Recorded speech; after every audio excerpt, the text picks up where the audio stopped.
नमस्कार दोस्तों, आप सभी का स्वागत है। आज मैं कहानी लेकर आई हूँ एक भूतिया चुड़ैल की। मैं उस डरावनी रात को कभी नहीं भूल सकता जिस रात मैंने अपने सबसे अच्छा दोस्त खो दिया था। सूरज और मैं बचपन से एक ही साथ थे। सूरज मेरा दोस्त कम, भाई ज़्यादा था। 10वीं कक्षा के बाद हम दोनों ने एक ही कॉलेज में प्रवेश लिया। हमारे लिए कॉलेज और अनजान था, पर कुछ दिनों में हम उस शहर का चप्पा-चप्पा जान गए थे, क्योंकि सूरज और मैं उसी गांव में घूमा करते थे। हम दोनों रोज़-रोज़ उसी शहर में घूम-घूम कर बोर भी हो चुके थे, इसलिए लॉन्ग ड्राइव पर जाने का फ़ैसला किया। हमने काम गांव के जंगल में जाने का प्लान बनाया। हम कामी गांव के जंगल में कभी नहीं गए थे, पर हमने सिर्फ इतना सुना था कि कामी गांव का जंगल सिर्फ नाम का जंगल है, क्योंकि वहाँ हरे-भरे पेड़ों के सिवाय कुछ नहीं था।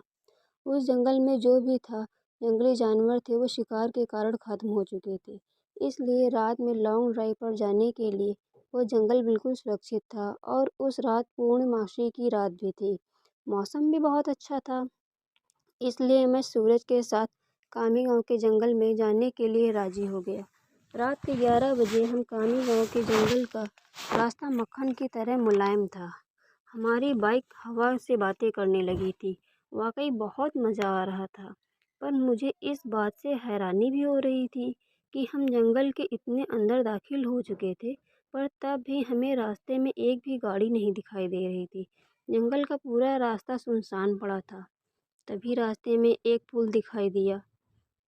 सूरज ने उस पुल के बीचों बीच गाड़ी रोक दी। वो अंग्रेजों द्वारा नदी में बनाया गया था। 100 से 200 साल पुराना ब्रिज था। पुल के बगल में एक बड़ा सा कोई बोर्ड लगा हुआ था।